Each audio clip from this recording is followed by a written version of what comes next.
औज़ुबिल्लाहिमिनश्शैतानिर्रजीम बिस्मिल्लाहिर्रहमानिर्रहीम। अस्सलाम वालेकुम दोस्तों, वसीम राजपूत लाल आयर्स ऑनलाइन में हाजिर खिदमत है।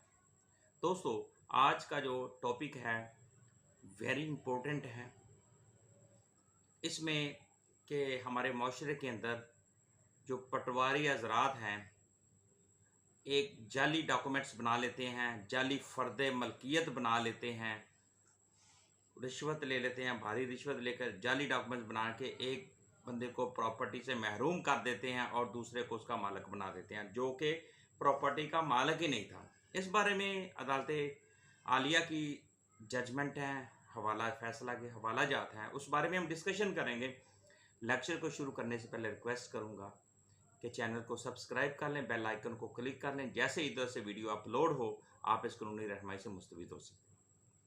सुप्रीम कोर्ट पाकिस्तान ने दोस्तों वेरी वेरी इंपॉर्टेंट एक जजमेंट दी है, फैसला दिया है कि अगर कोई पटवारी फ़र्द मलकियत या दूसरे ज़मीनी कागजात में जाल साजी करता है, अगर पटवारी इस किस्म के सरगर्मियों में रंगे हाथों या इस सरगर्मियों में वो गिरफ्तार हो जाता है, पकड़ा जाता है, तो इससे इस किस्म का जो पटवारी होगा, ऐसा जो पटवारी होगा इस तरह की फॉर्जरी करता है डॉक्यूमेंट्स के अंदर, तो वो किसी किस्म की रियायत का हकदार नहीं है। ये सुप्रीम कोर्ट पाकिस्तान का फैसला है कि हमारे माशरे के अंदर दोस्तों, मैं थोड़ा सा इसको डिस्कशन में लाना चाहता हूँ। हमारे माशरे के अंदर एक शख्स को उसकी प्रॉपर्टी से महरूम कर दिया जाता है और दूसरे शख्स को प्रॉपर्टी का मालिक बना दिया जाता है, क्योंकि वो उस प्रॉपर्टी का वो मालिक ही नहीं है। जिस तरीके से एक मैं केस के एग्जांपल दूंगा, मेरे पास केस आया, उसमें अदालत से हमने डिक्लेरेशन ले लिया कि उस शख्स का फादर, उसकी डेथ हो गई थी, वो प्रॉपर्टी छोड़ गया था, लेकिन उसकी निशानदेही होनी थी, उसको पता नहीं था, उसके बेटे ने देखा ही नहीं था। अब वो पटवारी के पास जाता है, पटवारी क्या कहता है, जी मैं 2 लाख लूँगा, आपको निशानदेही कर देता हूँ कि आपके वालिद की जो प्रॉपर्टी है वो फलानी जगह पे है, टोटली डॉक्यूमेंट्स ओरिजिनल उसके पास। अब क्या करता है पटवारी साहब, अब उसके नोटिस में आ गया, उसने वो अंदर ही अंदर किसी थर्ड पर्सन के नाम वो कन्वर्ट किया, यानी कि उसको उसकी प्रॉपर्टी को दरिया रावी में फेंक दिया, यानी कि उसका खाता ही उधर फेंक दिया। अब वो बेचारा हमारे पास आया, सर मैं अब क्या करूं, हमारे साथ तो ये ज्यादती हो गई है। तो पटवारी जो है इधर से ज़मीन उठा के उधर दरिया में फेंक देता है, दरिया से उठाकर इधर ले आता है, समुंदर में फेंक देता है, यानी कि उसको अपनी आखिरत का नहीं पता कि उसने मरना है, कि वो खाक है, कि वो मट्टी है। फ्रॉड, धोखा उसने अपनी फितरत बनाया होता है। वो कहता है अब सारा कुछ मैंने अपनी ज़िंदगी में, मैं अब दुनिया की हर चीज़ में लज्जत लूँ। जब ऐसे जालिम जो लोग हैं वो ज़मानत के हकदार नहीं है, रायत के हकदार नहीं है, इसमें क्वाइशमेंट का इशू था इस जज। तो ऑनरेबल सुप्रीम कोर्ट पाकिस्तान ने कहा, अपने फैसला में करार दिया कि फ़र्द मलकियत और दूसरे ज़मीनी कागजात में जालसाजी करने वाला पटवारी किसी किस्म की रायत का हकदार नहीं है। 2021 SCMR 1486। तो इसमें questions of FIR in constitutional jurisdiction court, तो ये इसमें डिस्कशन की गई थी। तो दोस्तों के हम अल्लाह ताला हम पर रहम करे और ऐसे जो पटवारी हैं जो जालसाजी करते हैं, एक हकदार को उसकी ज़मीन से महरूम करके किसी दूसरे के नाम कर देते हैं। अब थोड़ी सी मैं एक चीज़ वेरी इंपॉर्टेंट बताना चाहता हूँ। एक शख्स, एक औरत थी, उसके जो बड़े थे उनकी डेथ हो जाती है। वो लड़की जो थी वो 1987 में पैदा होती है। अब ये अभी रिसेंटली मैंने ये एंटी करप्शन में वो केस चल रहा है, 22 से 22 की रिट फाइल की थी, उसमें ऑर्डर भी हो चुका है।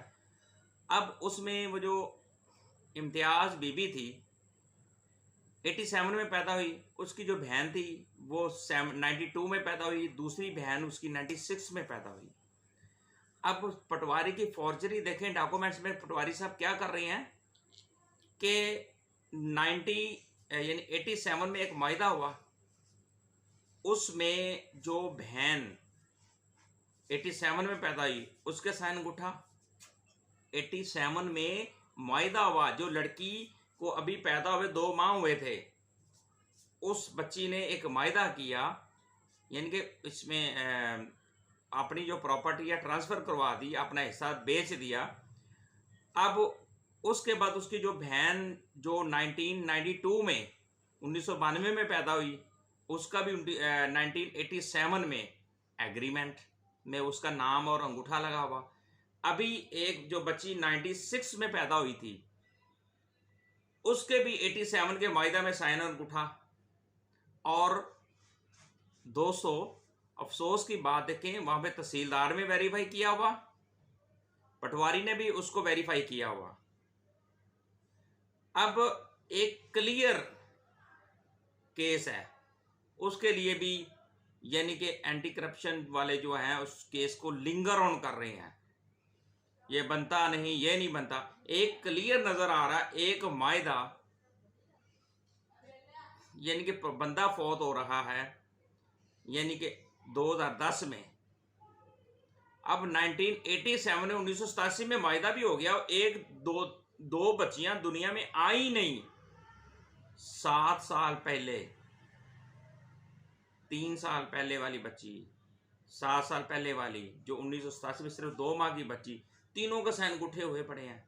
और उनकी जो हिस्सा था, प्रॉपर्टी था, जो विरासत थी, इनहेरिटेंस थी, वो दूसरी पार्टियों के नाम पटवारी साहब ने जनाब ट्रांसफ़र किया हुआ पैसे लेके, और फर्द मलकियत में 2 नंबरी की हुई, ज़मीनी जो उसके कागजात उसमें की हुई।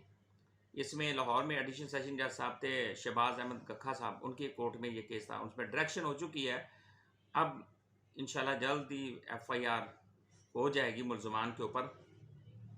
अब इसमें जालसाजी देखें, अफसोस की बात है, तहसीलदार में 2 नंबरी की, उसने भी वेरीफाई किया हुआ, पटवारी ने भी किया हुआ, वेरी इंपॉर्टेंट केस। उसके बाद ADCR, फिर रेवेन्यू में भी गया, उन्होंने वहाँ से रेवेन्यू जो कमिश्नर है, उनके जो रीडर था उसने पैसे लिए हुए, मोबाइल तक लिया हुआ, वो भी वेरीफाई हो गया। लेकिन इसके बावजूद एंटी करप्शन वालों ने FIR नहीं काटी। क्यों? इस मुल्क में इंसाफ ही नहीं मिल रहा। तो ये सुप्रीम कोर्ट ऑफ पाकिस्तान की बहुत खूबसूरत जजमेंट है। इसमें फ़र्द मलकियत या दूसरे ज़मीनी कागजात वगैरह में जालसाजी करने वाला जो पटवारी होगा, कोई और भी अगर रेवेन्यू ऑफिसर होगा, वो किसी किस्म की राहत का हकदार नहीं है। 2021 SCMR 1486। तो दोस्तों, मुझे अपनी दुआ में याद रखिएगा। जहाँ रहें सलामत रहें। अस्सलाम वालेकुम।